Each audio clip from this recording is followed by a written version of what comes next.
Halo semua, kembali lagi bersama saya Bang Ucup di channel Store.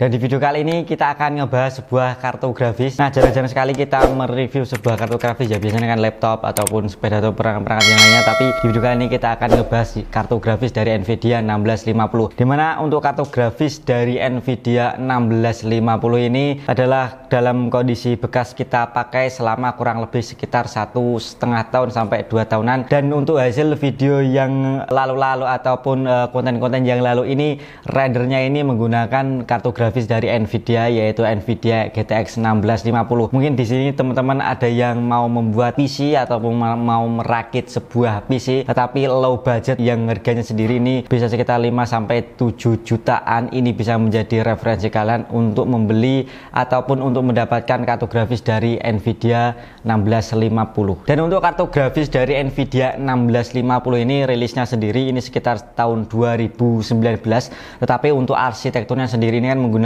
arsitektur Turing, dimana untuk arsitektur Turing tersendiri ini diperkenalkan sekitar tahun 2018. Untuk harganya berkisar di angka 2,3 jutaan. Nah, tetapi kalau kita membeli kartu grafis dari Nvidia 1650 ini di tahun ini, mungkin kita tidak mendapatkan kartu grafis dalam kondisi baru, ataupun kalau mendapatkan kondisi baru ini akan sulit. Banyak kita menemukan kartu grafis dari Nvidia 1650 ini kondisinya sendiri second. Nah, untuk kondisi second sendiri untuk harganya berkisar di angka 1,5 jutaan. Jadi untuk kalian yang mau rakit PC di harga 5-7 jutaan untuk kartu grafisnya second ini bisa menggunakan Nvidia dari 1650. Apakah kartu grafis dari Nvidia 1650 ini masih worth it untuk dibeli di tahun 2023? Nanti kita akan mengetes kartu grafis dari Nvidia 1650 menggunakan beberapa tes benchmark sintetis dan juga kita akan uji untuk merendering video. Nanti kita akan lihat performanya bagaimana untuk kartu grafis Nvidia 1650 ini. Kartu grafis dari Nvidia 1650 ini untuk kondisi baru sebenarnya juga masih ada ya, masih tersedia di pasar ataupun di market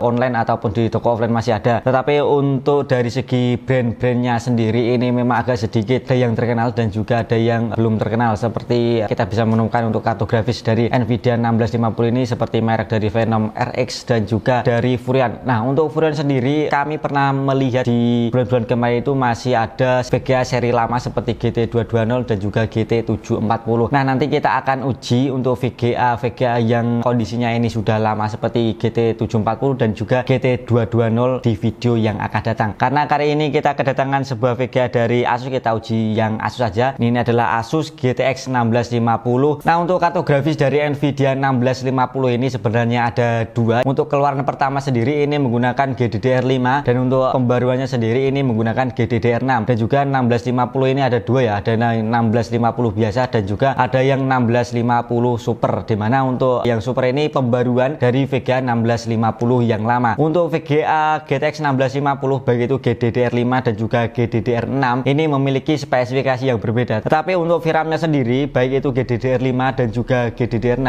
sebenarnya sama menggunakan VRAM sebesar 4GB.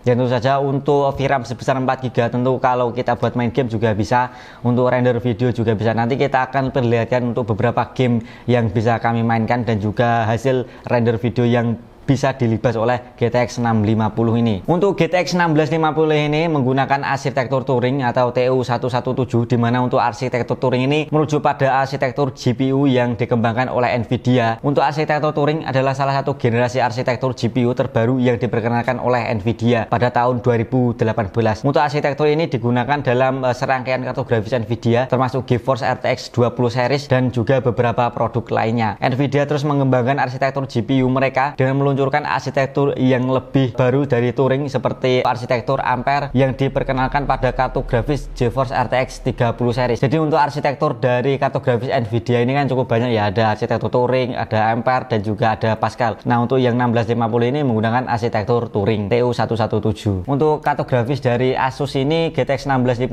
ini menggunakan dual fan. Jadi ini adalah dual fan-nya yang menggunakan material plastik untuk fan-nya sendiri dan untuk ininya juga menggunakan plastik. Dan di bagian belakang sendiri ini tidak ada backplate-nya, jadi hanya polos langsung PCB seperti ini. Jadi ini tampilannya GTX 1650, dan ini memang untuk umurnya sendiri ini sekitar 1,5 tahun sampai 2 tahun, tapi untuk kondisinya sendiri ini masih cukup bagus. Pemakaian dari kartu grafis Nvidia 1650 ini hanya untuk merendering video, tetapi jarang-jarang sekali kita buat untuk gaming, jadi tidak terlalu ekstrim untuk penggunaannya. Dan untuk port displaynya sendiri ini ada 3 ya, jadi ada display port dan juga ada HDMI dan ada DVI. Untuk HDMI-nya sendiri ini 2.0B, dan untuk display portnya sendiri ini 1.4. Jadi kalian bisa lihat ini untuk displaynya, jadi kita bisa menggunakan 3 monitor secara langsung, tetapi untuk outputnya sendiri ini nanti berbeda-beda. Nah, untuk GPU dari Asus GTX 1650 Dual ini kita bisa melakukan overclock dengan cara kita bisa mendownload dulu untuk aplikasinya, yaitu untuk aplikasinya sendiri ini GTX Tweak 3, dimana untuk GPU Tweak 3 ini ada beberapa preset, dimana ada default mode dan juga ada OC mode,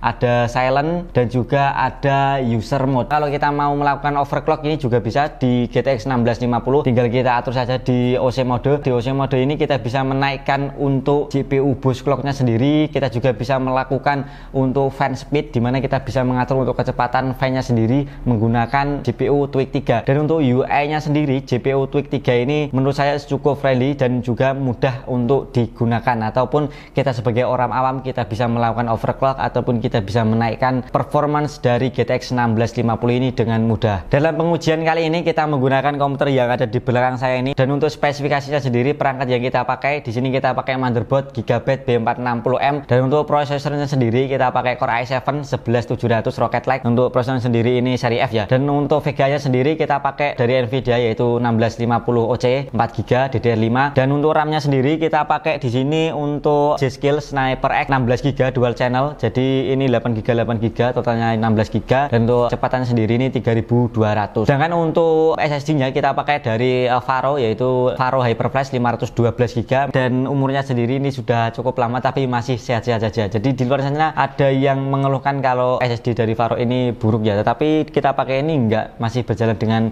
normal dan baik-baik saja. Dan selanjutnya untuk PSU yang kita pakai ini PSU dari Corsair, untuk serinya sendiri CV550, dimana untuk GTX 1650 ini untuk rekomendasinya sendiri ini menggunakan PSU 300 watt ke atas ya. Jadi tidak disarankan untuk menggunakan PSU yang di bawah 300, jadi 300 ke atas. Dan selanjutnya untuk GTX 1650 ini juga tidak ada power pin, jadi hanya polosan gini, lebih hemat. Dan untuk TDP-nya sendirian 75 wattan saja. Dan untuk spesifikasi sendiri untuk VGA 1650 ini menggunakan Acetate Touring yaitu 12 nanometer dari TSMC. Untuk kodenya sendiri ini TU117 buatan TSMC, rilis tahun 2019. Nah, untuk 1650 ini yang GDDR5 memiliki shader sebanyak 896. Selanjutnya untuk 1650 ini juga sudah mendukung dengan DirectX 12. Untuk bus interface-nya sendiri ini PCI Gen 3 x 16, dan untuk bus width-nya sendiri ini 128 bit. Untuk VRAM-nya sendiri ini 4GB. Jadi untuk baik DDR5 dan juga GDDR6 ini memiliki VRAM sebanyak 4GB. Dan untuk GPU clock-nya sendiri ini 1485 MHz. Untuk DDP-nya sendiri ini 75 watt. Jadi untuk kartu grafis 1650 ini memang hemat listrik, tapi untuk performanya sendiri ini masih cukup mumpuni untuk kita pakai sehari-hari. Dalam pengujian kali ini GTX 1650 kita menggunakan beberapa benchmark sintetis seperti ada 3D Mark, ada PC Mark 10, dan juga ada Cinebench, dan juga ada nanti ada render 3D dan juga render video, dan juga beberapa game yang bisa kami mainkan. Untuk Cinebench R15 menggunakan GTX 1650 OC VRAM 4GB, dimana yang pertama kita mendapatkan skor yang paling tinggi yaitu di angka 187, dan running yang ketiga kita mendapatkan skor di angka 175. Dan untuk running berikutnya sendiri ini agak ada kenaikan dan juga ada penurunan. Dan untuk yang terakhir di running ke 10 kita mendapatkan skor di angka 164, dimana untuk penurunannya sendiri ini memang bertahap ya. Dan selanjutnya untuk benchmark yang kedua ini kita menggunakan Cinebench R20, dimana untuk hasilnya sendiri kita mendapatkan skor di angka 4542, dimana untuk skornya sendiri ini sudah cukup. Jadi di sini kita memang belum menggunakan VGA pembanding sebagai perbandingan GTX 1650 dan juga VGA yang lainnya, tetapi next di minggu yang akan datang kita akan uji beberapa VGA yang ada di lab kali ini ya. Dan selanjutnya kita jalankan untuk Cinebench R23, dimana untuk Cinebench R23 kita mendapatkan skor sebanyak 10.486, dimana skornya sendiri ini sudah cukup tinggi di VGA 1650 dan juga spesifikasi komputer yang kita pakai. Selanjutnya untuk pengetesan kita menggunakan 3D Mark Firestrike, dan untuk skornya sendiri kita mendapatkan di angka 8.275. Untuk masing-masing grafik skornya sendiri ini di angka 9.003, dan untuk fisik skornya sendiri ini 24.537, dan untuk GPU temperaturnya sendiri ini masih di ambang aman, yaitu di kisaran 73 derajatan saja. Dan selanjutnya untuk 3D Mark lagi kita menggunakan 3D Mark Night Rate Score,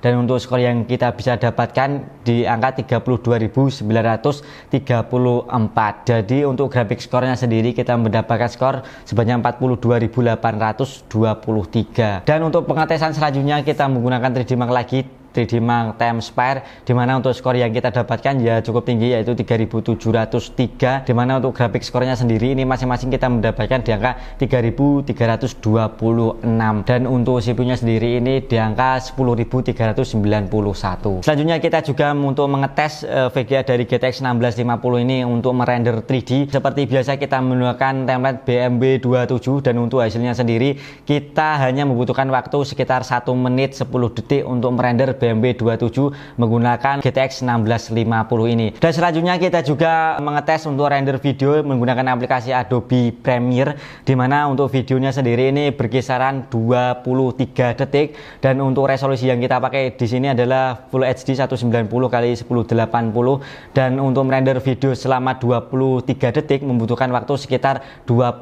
menitan saja menggunakan GTX 1650. Dan kita juga tes untuk merender video menggunakan aplikasi DaVinci Resolve, dan untuk panjang videonya sendiri atau durasinya sendiri ini sekitar 2 menit, dan menggunakan aplikasi DaVinci Resolve menggunakan GTX 1650 ini membutuhkan waktu sekitar 4 menit 34 detik. Jadi untuk GTX 1650 ini kalau buat ngedit video ataupun buat render juga sebenarnya masih cukup oke di tahun ini. Dan ini adalah beberapa aplikasi game yang kita bisa mainkan di VGA GTX 1650 seperti Tomb Raider dan juga Assassin's Creed. Dan ini adalah hasilnya. So hungry. I need to find something to eat.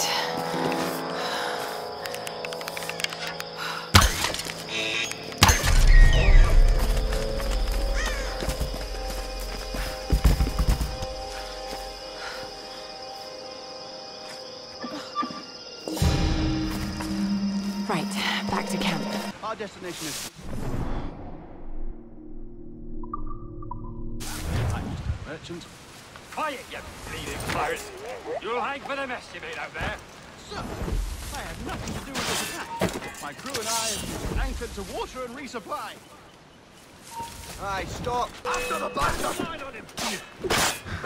Dan itulah pembahasan kali ini tentang kartu grafis dari GTX 1650 punya dari Asus OC Dual, dimana untuk VGA GTX 1650 ini sebenarnya masih cukup worth it untuk dibeli, apalagi untuk kita yang mau rakit PC dengan minim budgetnya sendiri cuma 5 jutaan sampai 7 jutaan. Dan kita sudah lihat tadi untuk tes benchmark dan juga tes untuk merender video sebenarnya juga masih cukup worth it dan juga cukup relevan di kelas harganya. Dan begitulah pembahasan kali ini VGA dari Nvidia 1650, semoga bisa bermanfaat untuk kalian, apalagi untuk kalian yang mau rakit PC. Semoga ini membantu ya.